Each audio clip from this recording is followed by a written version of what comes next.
Our youngest son, Simeon, has complex additional needs and learning disability. And when he was younger, he had no fear of animals at all. It was actually quite scary at times. He put his face right into the face of dogs, even aggressive ones. But one day, all that changed.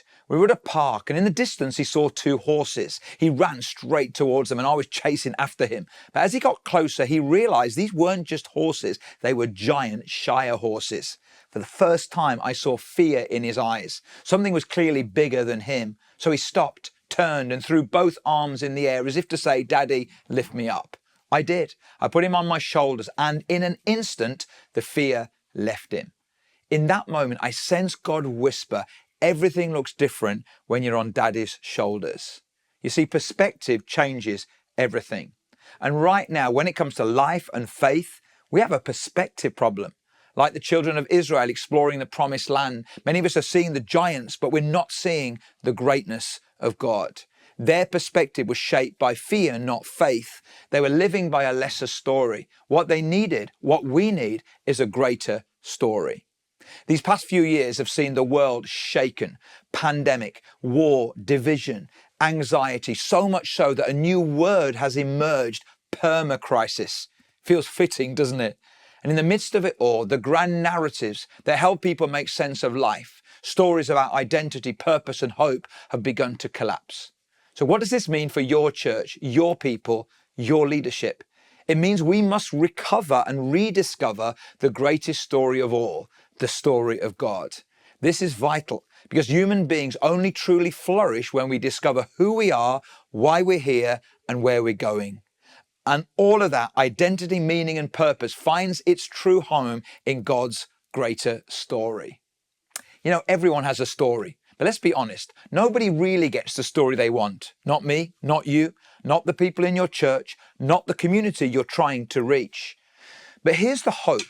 Every story can find meaning, purpose, and redemption when it becomes part of God's bigger story.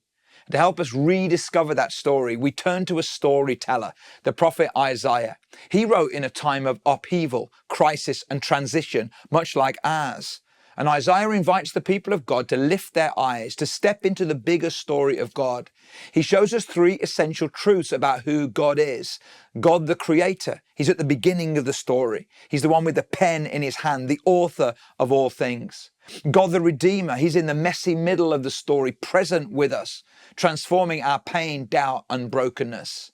And God, the perfecter. He's at the end of the story, still writing, not only the author, but the finisher, the one who makes all things new.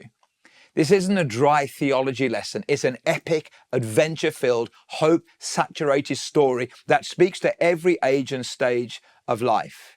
In the book, No Greater Story, that I wrote, commissioned by Spring Harvest, I invite people on a journey through three environments, not just of learning, but of encounter. Firstly, the classroom, where we dig deep into Isaiah and explore the great themes of the biblical narrative, creation, fall, redemption, and perfection. Then secondly, the living room, where we apply it to everyday life.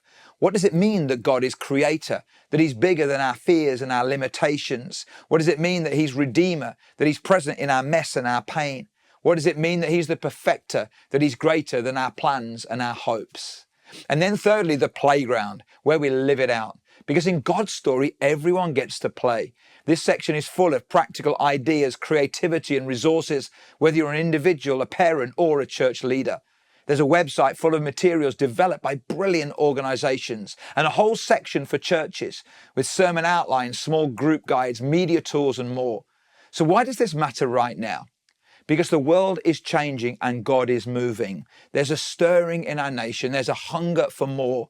The old stories of secularism, consumerism, and self are being questioned. People are searching again for a bigger story, and there is no greater story than the story of God. Maybe as a leader, you've lost perspective. Maybe the giants in your life and leadership seem bigger than God right now. If that's you, then hear this. There are moments when we all need to throw up our arms and say, "Daddy, lift me up." Isaiah invites us to do just that, to look up, to count the stars, to remember who made this, and then, like Isaiah did himself, to respond to the call and say, "Here am I, send me." Let's help our people rediscover the greater story. Let's live it lead it, and invite others into it. I want to encourage you to grab your copy of the Sermon Toolkit, full of sermon outlines, small group notes, other creative resources, and help you and your church rediscover God's greater story.